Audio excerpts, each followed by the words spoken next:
2025 भर्तियों का वर्ष आज ही सुनिश्चित करें अपना सिलेक्शन और डाउनलोड करें तैयारी कर लो ऐप। नमस्कार, एजुकेशन नगरी की खास पेशकश एजुकेशन बुलेटिन में आपका स्वागत है। मैं हूं आपके साथ विनीत। तो चलिए रुक करते हैं शिक्षा जगत की तमाम बड़ी खबरों की ओर। राजस्थान की सबसे विवादित एसआई भर्ती 2021 पेपर लीक प्रकरण एक बार फिर से सुर्खियों में है।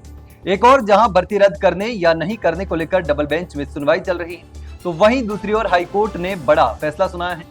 अदालत ने पूर्व मुख्यमंत्री अशोक गहलोत के पीएसओ रहे राजकुमार यादव समेत 5 आरोपियों की जमानत याचिका खारिज कर दी है, जबकि उनके बेटे भरत यादव सहित 9 आरोपियों को राहत भी दी गई है। न्यायमूर्ति चंद्र प्रकाश श्रीमाली की पीठ ने यह फैसला देते हुए कहा कि जिन पर पेपर लीक गिरोह से जुड़े होने के गंभीर साक्ष्य हैं, उन्हें रिहाई नहीं दी जा सकती। एसओजी ने 8 अगस्त को राजकुमार यादव को अपने बेटे के लिए प्रश्न पत्र खरीदने के आरोप में गिरफ्तार किया था। भरत परीक्षा में पास होकर पीटी में फेल हो गया। जिनकी जमानत मंजूर हुई है उनमें राहुल कटारा, नेहा, नैतिक, रिद्धि पांड्या और अन्य शामिल हैं। अदालत ने कहा कि पेपर लीक जैसे अपराध युवाओं के भविष्य से खिलवाड़ है और इसीलिए ऐसे में मामलों में सख्ती बरतना जरूरी है। राजस्थान के बेरोजगार युवाओं के लिए एक बड़ी खुशखबरी आ रही है। सिंचाई विभाग यानी पीएचडी में 31 साल बाद भर्ती निकाली जा रही है। सरकार ने करीब 3000 वर्ग चार्ज कार्मिकों की नियुक्ति की तैयारी शुरू कर दी है और इसका मसौदा तैयार किया जा रहा है। ये भर्ती मुख्यतः इंदिरा गांधी नहर परियोजना, ईआरसीपी और अन्य नहरी योजनाओं में होगी। नहर विभाग में 1994 के बाद से कोई नई भर्ती नहीं आई, जिससे कर्मचारियों की संख्या घटकर केवल 150 के करीब रह गई थी। ऐसे में अब सरकार इन पदों को भरने जा रही है ताकि नहरों की सुरक्षा और रखरखाव बेहतर हो सके। खास बात यह है कि इस भर्ती में सबसे छोटे पद के लिए भी आईटीआई योग्यता अनिवार्य रखी गई है। माना जा रहा है कि यह प्रक्रिया 2027 के चुनावों से पहले पूरी की जाएगी। इस कदम से नहरी परियोजना को मजबूती मिलेगी और लंबे समय से इंतजार कर रहे बेरोजगार युवाओं को रोजगार का सुनहरा अवसर भी मिलेगा। राजस्थान लोक सेवा आयोग द्वारा कराई जा रही फर्स्ट ग्रेड भर्ती परीक्षा को लेकर कई अभ्यर्थी परेशानी झेल रहे हैं। आवेदन प्रक्रिया 4 अगस्त 2025 से 12 सितंबर 2025 तक चली थी, लेकिन इस दौरान कई उम्मीदवारों के साथ तकनीकी दिक्कतें सामने आई। कई अभ्यर्थियों का पेमेंट कट गया मगर उनका फॉर्म सबमिट नहीं हो पाया। अभ्यर्थियों ने इस समस्या के समाधान के लिए आरपीएससी कार्यालय और सचिव को मेल भी किए, लेकिन अब तक किसी भी तरह की कार्रवाई का समाधान नहीं हुआ।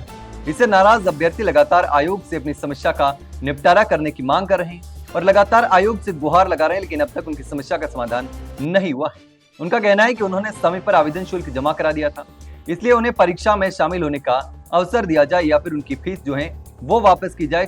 फिलहाल आयोग की ओर से इस मामले पर कोई भी जो बयान है वो सामने नहीं आया है, लेकिन अभ्यर्थी लगातार आयोग से गुहार लगा रहे हैं। राजस्थान कर्मचारी चयन बोर्ड की ओर से 6 नवंबर को परिचालक यानी कंडक्टर भर्ती परीक्षा करवाई जा रही है। परीक्षा के लिए सभी तैयारियां पूरी कर ली गई हैं और ये परीक्षा जो है वो सुबह 11 बजे से दोपहर 1 बजे तक करवाई जाएगी। प्रदेश भर में 370 परीक्षा केंद्र बनाए गए हैं, जहां 1,08,000 अभ्यर्थी कंडक्टर बनने के लिए अपना भाग्य आजमाएंगे। कुल 500 पदों के लिए परीक्षा हो रही है, यानी एक पद पर 216 उम्मीदवारों के बीच में कंपटीशन रहने वाला है।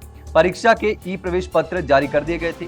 परीक्षा 14 जिलों यानी कि जयपुर, अजमेर, अलवर, बांसवाड़ा, बारां, बाड़मेर, भरतपुर, भीलवाड़ा, बीकानेर, झुंझुनू, जोधपुर, कोटा, श्रीगंगानगर और जयपुर में होने वाली है। जयपुर में 100 केंद्र बनाए गए हैं, जहां 30,000 अभ्यर्थी परीक्षा देंगे।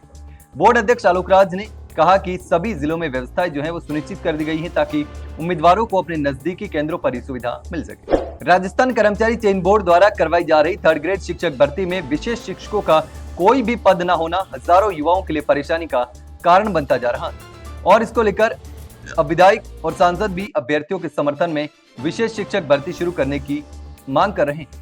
इसी बीच अब अभ्यर्थियों ने इस भर्ती को लेकर कृषि मंत्री डॉक्टर किरोड़ीलाल मीणा से मुलाकात कर ज्ञापन भी सौंपा है, जिसमें अभ्यर्थियों ने विशेष शिक्षक भर्ती जारी करने की मांग की है। किरोड़ीलाल मीणा ने सीएम से बात कर समाधान का आश्वासन भी दिया है अभ्यर्थियों को। बता दें कि इससे पहले भारत आदिवासी पार्टी के सभी विधायकों ने भी मुख्यमंत्री भजनलाल शर्मा को पत्र लिखा है।